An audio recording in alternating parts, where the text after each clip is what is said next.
하나님께서 오늘 예배 가운데 주시는 은혜의 말씀은 신약 성경 로마서 1장 16절로부터 17절까지의 말씀입니다. 우리 함께 같이 읽도록 하겠습니다. 내가 복음을 부끄러워하지 아니하노니 이 복음은 모든 믿는 자에게 구원을 주시는 하나님의 능력이 됨이라. 먼저는 유대인에게요 그리고 헬라인에게로다. 복음에는 하나님의 의가 나타나서 믿음으로 믿음에 이르게 하나니 기록된 바 오직 의인은 믿음으로 말미암아 살리라 함과 같으니라. 아멘. 하나님께서 주시는 하늘 평강으로 우리 모든 성도님들의 삶이 풍성해지기를 축복합니다. 이반석 목사님께서 쓰신 북한 지하교회 순교사라고 하는 책이 있습니다. 이 책은 1945년부터 2006년까지 처형되었거나 투옥된 16,894명의 성도들의 이야기로 내용이 채워져 있습니다. 그래서 그 이야기를 통해서 북한 지하교회가 존재하고 있음을 세상에 알린 것이죠. 북한의 교회는 밖으로 볼 때는 붕괴된 것처럼 보입니다. 하지만 북한의 지하교회는 70년간의 핍박 가운데서도 여전히 건재하고 있고 북한 전역의 비공식적인 형태로 존재합니다. 북한 공산당의 끈질기고도 모진 핍박에도 교회를 무너뜨릴 수 없었던 까닭은 성도들이 예배할 수 있도록 하나님께서 지켜 보호해 주셨기 때문입니다. 또한 그들이 하나님에 대한 믿음을 가지고 있었기 때문입니다. 북한 지하교회 성도들은 비밀리에 예배를 드리면서 서로 어디에 사는 누구인지 인사를 하지 못합니다. 왜냐하면 한 사람이 붙들리면 사람은 약하기 때문에 모진 고문에는 불 수밖에 없어요. 그래서 한 사람이 붙들리면 예배에 참석한 전체가 붙들리는 것을 막기 위해서 인사를 하지 않습니다. 그런 위험 가운데서라도 비밀 예배 자리로 성도들은 찾아옵니다. 믿음을 가지고 그들은 소망합니다. 자유함 가운데 드려지는 예배를 소망합니다. 믿음을 가지고 그들은 견딥니다. 지금의 핍박과 안타까운 현실을 견딥니다. 이처럼 기독교에서 믿음이라고 하는 것은 우리의 거칠고 험난한 삶을 이겨내게 만드는 힘입니다. 믿음은 머리로서의 만의 신앙이 아닙니다. 목숨을 걸고 현실을 이겨내는 원천입니다. 구약시대에 제국의 횡포에 맞서 공의를 주장하며 목숨을 내놓았던 예언자들의 믿음이 있습니다. 신약시대에 당시 종과 노예의 신분에 있던 자들이 그 험악한 생활 속에서 붙들었던 믿음이 있습니다. 일본 제국주의의 총칼의 압제와 6.25 동란의 위기 속에서도 붙들고 놓지 않았던 이 땅의 성도들의 믿음이 있습니다. 북한 지하교회의 교인들이 지금도 붙들고 있는 믿음이 있습니다. 그 믿음은 거친 세월을 견디고 이겨내게 합니다. 당시로서는 생각할 수도 없는 새날, 새 시대를 가져옵니다. 지금 우리뿐만 아니라 전 세계는 코로나19 사태로 말미암아서 참으로 힘든 삶을 살고 있습니다. 이러한 어려운 위기, 어려운 상황 가운데서 성도들은 무엇을 붙들고 무엇을 의지하며 살아야 하겠습니까? 하나님에 대한 믿음입니다. 예언자 하박국은 오직 의인은 믿음으로 산다라고 선포했습니다. 사도 바울도 예언자의 이 말을 이어서 그렇습니다. 의인은 오직 믿음으로 삽니다라고 고함치고 있습니다. 진짜 믿음으로 살 수 있을까요? 믿음으로 살 수 있다라고 한다면 그 믿음은 도대체 무엇입니까? 그 믿음이 과연 어떤 유익을 우리에게 주기 때문에 감히 믿음으로 살 수 있다라고 말하는 것일까요? 이러한 질문을 가지고 여기에 대해 계시해 주시는 하나님의 말씀을 경청하도록 하십시다. 경청의 기본 자세는 이제는 익숙하지요? 어떤 것입니까? 일어서서 듣는 것입니다. 내 생각, 내 경험 내려놓고 설교자를 통해서 계시하시는 주님의 음성에 집중하는 것입니다. 그래야 들을 수 있습니다. 들어야 믿음이 생깁니다. 믿음이 생겨야 살아나는 역사가 있습니다. 그러므로 앉아있지만 서서 듣는 것처럼 들어야 합니다. 마스크 끼고 산소가 좀 더 부족하죠. 그래서 졸음이 살짝 오시거든 견뎌보시고, 야, 이거 좀 참기 힘드시거든 조용하게 뒤쪽으로 가서 서서 들으시면 됩니다. 절대 부끄러운 아니고, 그런 모습이 이곳 예배하는, 참으로 하나님께서 기뻐하시는 예배 분위기를 만드는 한 요인이 될 것입니다. 자, 그러면 하나님에 대해서 우리가 믿는 믿음은 무엇일까? 우리가 믿는 믿음은 간절히 바라는 나의 소망이 아닙니다. 나의 바람도 아닙니다. 나의 희망도 아닙니다. 우리가 믿어야 하는 것은, 믿음의 대상은 오직 하나님입니다. 하나님에 대한 바른 믿음을 가지고 있어야 합니다. 하나님에 대한 바른 믿음을 네 가지로 압축해서 한번 정리해 보고자 합니다. 사실 네 가지로 압축하는 것 자체가 오류입니다. 왜냐하면 너무나 위대하시고 놀라우신 하나님을 어떻게 아무리 압축한다 한들 네 가지로 압축할 수 있겠습니까? 그건 오류이지요. 이미 오류를 시인하겠습니다. 하지만 그렇습니다. 하나님은 하늘을 종이 삼고 바다를 먹물 삼아도 그분을 다 기록할 수 없습니다.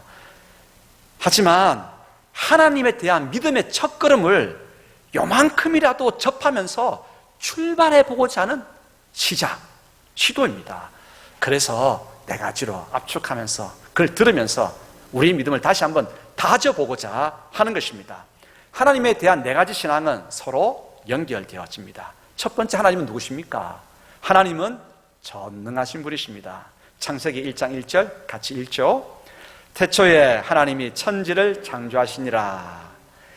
이 한 구절에는 하나님의 전지전능하심이 풍성하게 담겨 있습니다.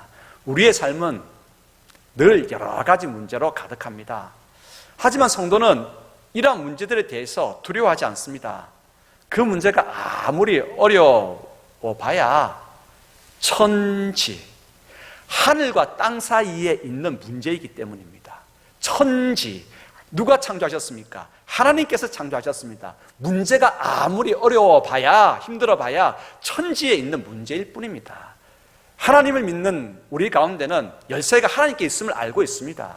전능하신 천지를 만드신 하나님께서 우리가 당하는 그 모든 어려움을 구할 때에 천지를 만드신 그 하나님께서 해결책을 우리에게 일러주시고 우리를 복되게 이끌어 주실 것입니다. 그러므로 삶의 문제 때문에 낭망하지 마십시다. 우리에게는 전능하신 하나님에 대한 믿음이 있기 때문입니다. 두 번째, 하나님은 어떤 분이신가? 우리를 사랑하십니다. 요한복음 3장 16절 17절 읽겠습니다. 하나님이 세상을 이처럼 사랑하사 독생자를 주셨으니 이는 그를 믿는 자마다 멸망하지 않고 영생을 얻게 하려 하심이라. 하나님이 그 아들을 세상에 보내신 것은 세상을 심판하려 하심이 아니요 그로 말미암아 세상이 구원을 받게 하려 하심이라. 아멘. 전능하신 하나님께서는 우리를 사랑하십니다. 어떻게 우리를 사랑하시는지 알 수 있습니까? 십자가를 바라보면 이해하게 됩니다.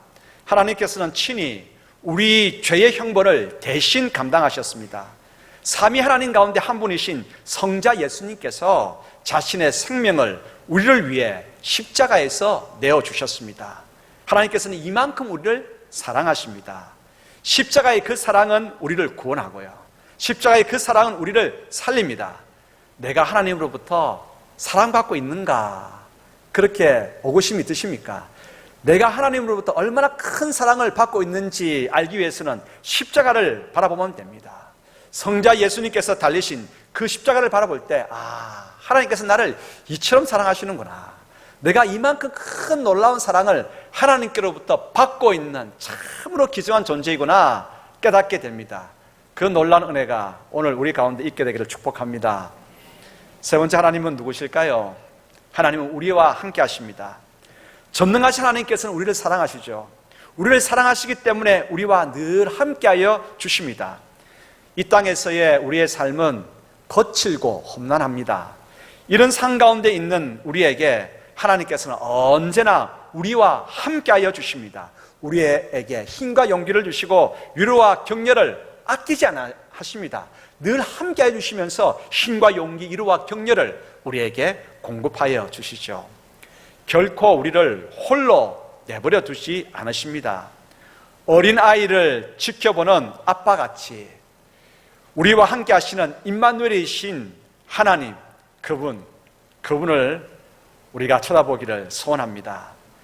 하나님의 영이신 성령님은 그 선한 기운으로 언제나 우리를 둘러 감싸고 계십니다. 요한복음 14장 16절로부터 18절 읽어볼까요? 내가 아버지께 구하겠으니 그가 또 다른 보혜사를 너희에게 주사 영원토록 너희와 함께 있게 하리니 그는 진리의 영이라. 세상은 능히 그를 받지 못하나니 이는 그를 보지도 못하고 알지도 못함이라. 그러나 너희는 그를 아나니 그는 너희와 함께 거하시며 또 너희 속에 계시겠음이라. 내가 너희를 고아와 같이 버려두지 아니하고 너희에게로 오리라. 아멘. 또한 하나님은 어떤 분이실까요? 하나님은 우리에게 좋은 것 주시기를 기뻐하시는 분이십니다. 마태복음 7장 9절로부터 11절 읽어보겠습니다. 너희 중에 누가 아들이 떡을 달라 하는데 돌을 주며 생선을 달라 하는데 뱀을 줄 사람이 있겠느냐? 너희가 악한 자라도 좋은 것으로 자식에게 줄 알거든 하물며 하늘에 계신 너희 아버지께서 구하는 자에게 좋은 것으로 주시지 않겠느냐? 아멘. 하나님께서는 전능하신 분이십니다. 전능하신 하나님께서 우리를 사랑하십니다. 우리를 사랑하시기 때문에 우리와 늘 함께 계십니다. 늘 함께 하시면서 우리에게 좋은 것을 베풀어 주시기를 기뻐하시는 분이십니다. 우리는 여러 면에서 참 어리석은 존재이지요. 그런데 하나님께서 우리의 그 어리석은 그 부분들을 하늘의 지혜로 채워주십니다. 우리에게는 연약한 면이 많이 있습니다. 하나님께서는 우리의 그 연약한 가운데에 하늘의 강함으로 메꾸어 주십니다. 우리에게는 부족함이 많이 있습니다. 하나님께서는 우리의 부족함 가운데에 하늘의 충만함으로 채워주십니다. 하나님께서는 우리의 삶의 필요를 잘 알고 계십니다. 가장 적절하게 우리 삶의 필요를 공급하여 주십니다. 하나님께서는 우리에게 좋은 것 주시기를 참으로 기뻐하십니다. 바닷가에 깨를 잡으러 간 아빠와 아들이 있습니다. 어린이집 다니는 아들이 아빠와 함께 그 깨를 잡으러 가서 이제 잡기 시작한 것이죠. 조금 있다가 아빠에게 이렇게 이야기합니다. 깨를 많이 잡았다고 자랑합니다. 아빠, 내가 이 통에 가득 잡았어요. 몇 마리 잡았겠습니까? 하지만 진짜 잡은 것은 가득 잡았다 이야기했지만 조그만 게 몇 마리뿐이었습니다. 그러면서 자랑스럽게 내 많이 잡았죠? 아빠가 잡은 것 좀 보아요. 아빠가 잡은 것을 보여주었습니다. 플라스틱 통에는 여러 크기의 개가 팔팔팔팔한 거예요. 그래서 이 어린이집 다니는 꼬마가 이야기합니다. 우와, 아빠 좋겠다. 나는 아무리 해도 요것들밖에는 못 잡았는데 아빠를 바라보는 아이의 눈빛이 사랑스럽습니다. 아들이 애교 섞인 목소리로 아빠에게 이렇게 이야기합니다. 딱 한마디, 퀴즈. 무슨 말 했겠습니까? 아빠, 이 한마디 했습니다. 이 아빠라고 하는 이 말 속에는 어떤 뜻이 담겨 있는지 아빠는 다 이해합니다. 그래서 이렇게 아빠가 또 반응하죠. 얘따, 아빠가 잡은 거 다 내 통에 다 넣어주마. 수르륵 부어줍니다. 꼬마의 그 통 가운데에 아빠가 잡은 것, 그 깨가 바글바글 하니까 얼마나 즐거워하겠습니까? 그 기쁨이 그치지 않습니다. 웃음이 계속 빵긋빵긋합니다. 아이의 즐거움이 아빠의 기쁨입니다. 언제나 어린아이 같은 우리에게 하나님은 항상 아빠이십니다. 아빠 하나님은 언제나 아이 같은 우리에게 좋은 것으로 채워주심으로 기뻐하십니다. 우리는 약하기 때문에, 부족하기 때문에, 어리석기 때문에, 허물이 있기 때문에 하나님 아빠를 바라봅니다. 그 약함, 그 부족, 그 어리석음, 그 허물, 아빠 하나님께서는 책망하지 않으십니다. 오히려 바라보는 우리에게 능력과 자원으로 메우시고 감싸 주십니다. 그러므로 우리에게 약함이 있고 부족이 있고 어리석음이 있고 허물이 있을 때는 아빠께 아뢰도록 하십시다. 이제 큰 두 번째 교훈입니다. 하나님에 대한 바른 믿음 우리에게 있을 때 우리에게는 실제적인 유익, 살아나는 그 유익이 우리에게 주어진다라고 하는 것입니다. 어떤 유익일까요? 그 유익에 대해서 한번 살펴보십시다. 바른 믿음을 가지고 있을 때 우리에게 찾아오는 유익, 그 유익으로 우리는 살아가게 되는데, 그 유익의 첫 번째는 용기입니다. 이제 이스라엘 12지파는 나라를 이루게 되죠. 이스라엘 나라를 이루게 됩니다. 초대왕 사울이 초대왕이 됩니다. 그런데 이스라엘이 이렇게 국가를 이루는 것에 대해서 블레셋은 기분이 좋지 않습니다. 침공해 와서 블레셋이 이스라엘 처음부터 싹을 잘라버리려고 합니다. 이스라엘 군대는 이 블레셋 군대와 전쟁을 하게 되었죠. 그런데 이스라엘 군대는 용기를 다 잃어버리고 말았습니다. 왜입니까? 블레셋 장수 거인 골리앗을 보고 용기를 잃어버린 것입니다. 골리앗의 체격과 그 키가 엄청났기 때문입니다. 요즘 같으면 이런 말 하겠죠. 저게 사람 맞아? 네? 골리앗의 장대한 외풍은 이스라엘 군대로 하여금 하나님에 대한 믿음을 잃어버리게 만들었습니다. 하나님께서 정능하심도, 하나님께서 자신들을, 이스라엘 백성들을 사랑하심도, 이 싸움의 현장에서 이스라엘 군대를 지켜주심도, 이 모든 것에 대한 믿음을 골리앗의 그 장대함이 앗아가 버리고 말았습니다. 전쟁에서 용기를 잃어버리면 어떻게 됩니까? 이미 진 것이나 다름이 없죠. 그런데 그 전장에 형들에게 도시락을 전해주기 위해서 찾아간 다윗이 있었습니다. 다윗도 골리앗을 보았지요. 대단한 골리앗을 보았습니다. 하지만 다윗은 골리앗만 본 것이 아닙니다. 그 전장 전체를 둘러싸고 계신 여호와 하나님도 보았습니다. 그래서 다윗은 골리앗과 대결하기 위해서 사울 왕에게 자신을 보내달라고 이야기합니다. 다윗은 목동 차림으로 골리앗과 대결하기 위해서 나아갑니다. 전능하신 하나님에 대한 믿음을 가지고 목동 다윗은 용기 있게 이렇게 외칩니다. 이 외침이 이스라엘 진영을 흔들어 놓았습니다. 블레셋 진영도 흔들어 놓았습니다. 그 양 진영을 크게 울리도록 외친 소리를 같이 한번 읽어볼까요? 사무엘상 17장 45절입니다. 읽겠습니다. 다윗이 블레셋 사람에게 이르되 너는 칼과 창과 단창으로 내게 나아오거니와 나는 만군의 여호와의 이름 곧 내가 모욕하는 이스라엘 군대의 하나님의 이름으로 내게 나아가노라. 아멘. 우리는 이 대결의 결과를 이미 알고 있습니다. 다윗의 물맷돌 한 방에 그렇게나 덩치가 큰 골리앗은 맥없이 쓰러지고 맙니다. 여호와 하나님에 대한 믿음은 용기를 가져오고 그 용기는 승리를 이끌어냅니다. 이기대에 가면, 영호동 이기대에 가면 해양공원이 있죠. 새로 잘 만들어 놓았습니다. 초등학교 1, 2학년 정도 보이는 꼬마가 아빠와 함께 산책 중이었습니다. 꼬마는 혼자 멀리 가지 말라고 하는 아빠의 소리를 무시한 채 혼자서 까불대면서 앞서서 가고 있었습니다. 그런데 갑자기 입마개도 하지 않은 큰 개가 나타났습니다. 목줄을 하고 있었는데 그 개가 성큼성큼 막 다가오니까 꼬마 놀래가지고 눈이 휘둥그레졌습니다. 어떻게 했겠습니까? 잽싸게 아빠 곁으로 도망왔습니다. 그리고 이 꼬마가 하는 말이 걸작입니다. 뭐라고 했겠습니까? 아빠 품으로 탁 도망와서는 이렇게 이야기한 것입니다. 자식 덩치만 커가지고는, 그러면서 한 손을 주먹 쥐고 꿀밤 주는 신용을 하고 있었습니다. 아빠 곁으로 도망친 아이가 어디서 이런 용기가 나왔겠습니까? 아빠가 자기를 사랑하니까 몸체 큰 개라도 물리쳐 줄 것을 기대했겠죠? 아니면 최소한 대신 물려줄 것을 확신하지 않았겠습니까? 하나님을 믿을 때 우리 속에 용기가 생깁니다. 만약 하나님을 믿지 못한 때는 우리 입에서는 이런 맥없는 소리가 나올 것입니다. 우리는 저들과 비교하면 메뚜기 같다, 이 말이 나올 것입니다. 하나님을 믿을 때 우리 가운데 어떤 유익이 있을까? 평강입니다. 시편 23편에는 여호와는 나의 목자시니라고 하는 고백이 나옵니다. 다윗은 자신을 연약한 양에 비유했습니다. 양은 연약한 동물이죠. 조그만 소리에 움직임에도 깜짝깜짝 놀랍니다.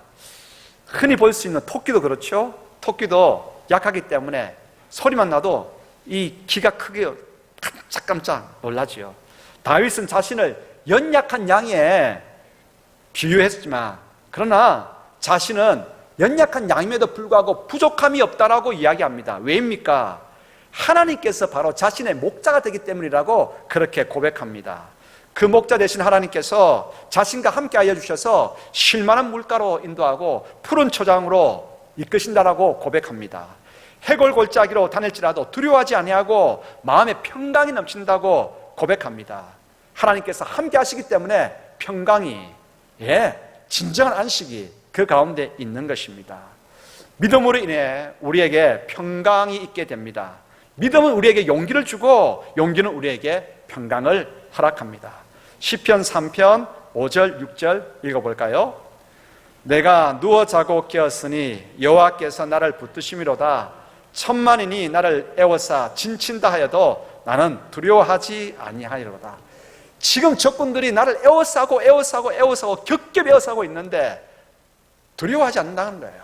평강을 누린다는 거예요. 이유가 뭡니까? 하나님께서 나와 함께 해주신다고 하는 그 믿음이 있기 때문에 그러한 것이죠. 평강이 우리 마음을 주장하지 않고 계속해서 우리 가운데 불안과 두려움이 있으면 우리는 신경성 질환에 빠지고 맙니다. 신경성 질환에는 약이 없어요. 완화제만 있을 뿐입니다. 치료약이 없습니다.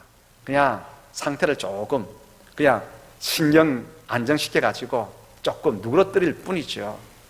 사랑하는 성도 여러분, 현대인들은 안 해도 될 걱정까지도 붙들어가지고 걱정하고 근심하고 걱정합니다.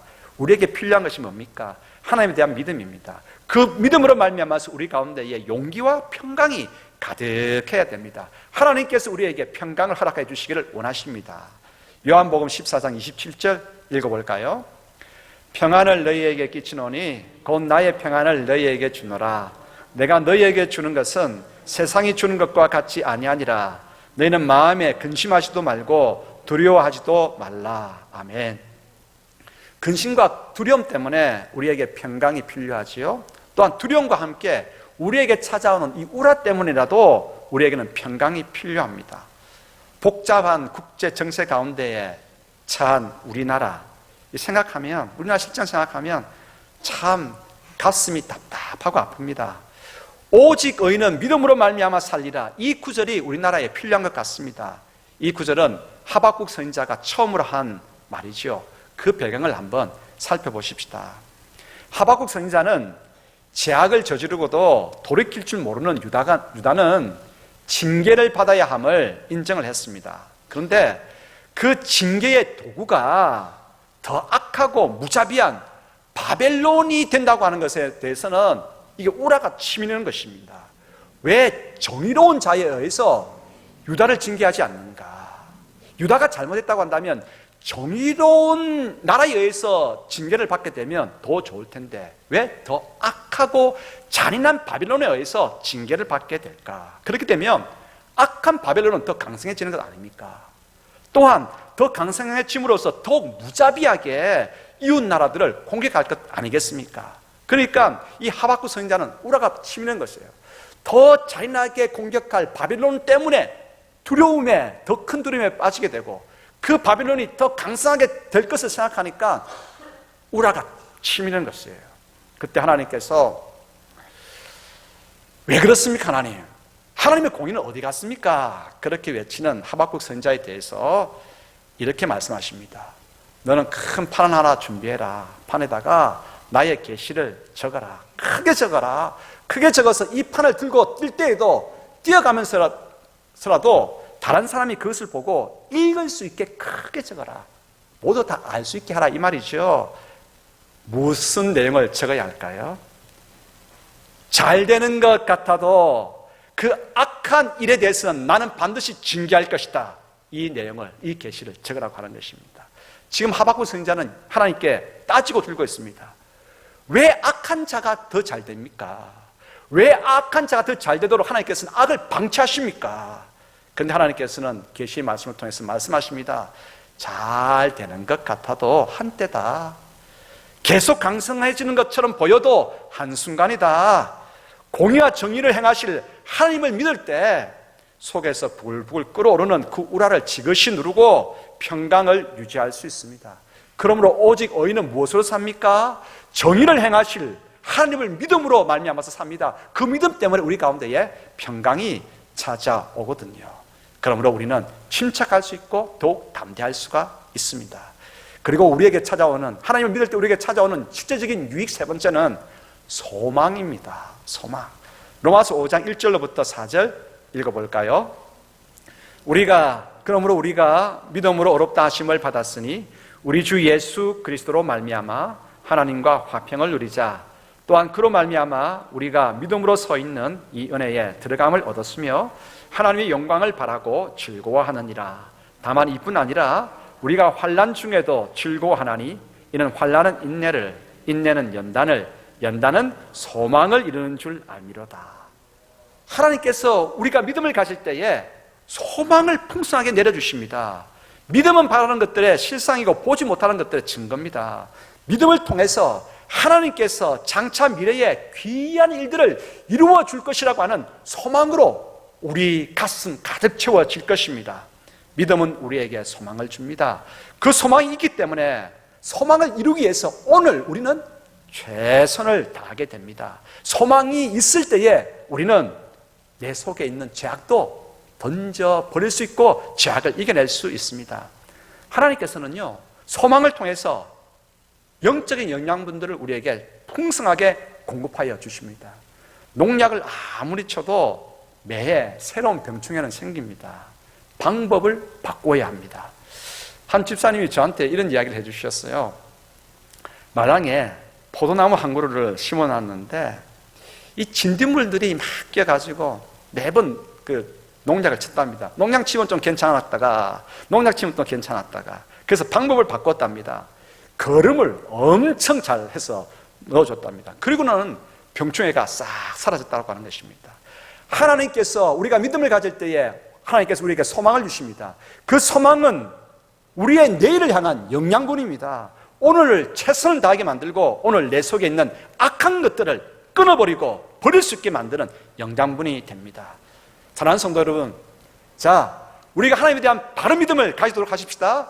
바른 믿음을 가질 때 우리 가운데 용기가 생깁니다. 평강이 찾아옵니다. 소망이 가득하게 됩니다.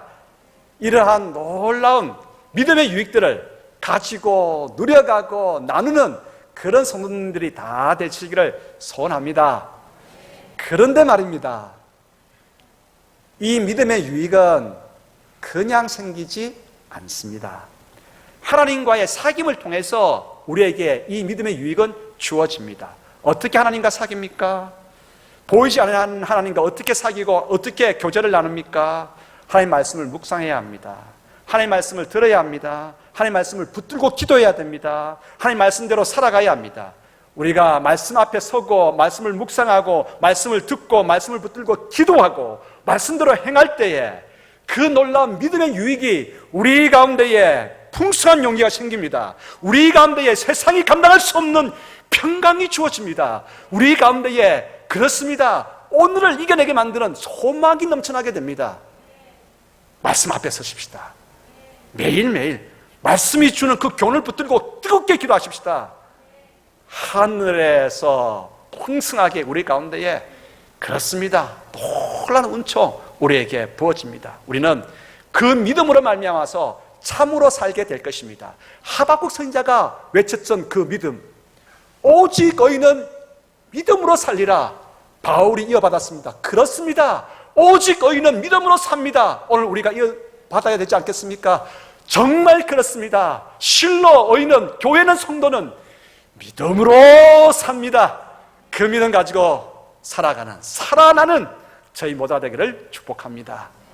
기도하십시다. 아버지 하나님 감사합니다.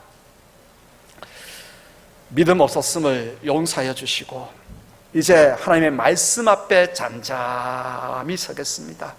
말씀을 읽고 묵상하고 그 말씀 통해서 주시는 교훈을 붙들고 기도하고 하늘로부터 내리는 은혜의 그 단비를 체험하고 말씀 통해서 살아나는 저희 나라, 말씀을 통해서 살아나는 문현중앙교회 모든 성도들의 가정, 직장, 사업들이 될 수 있도록 은혜를 크게 내려 주시옵소서.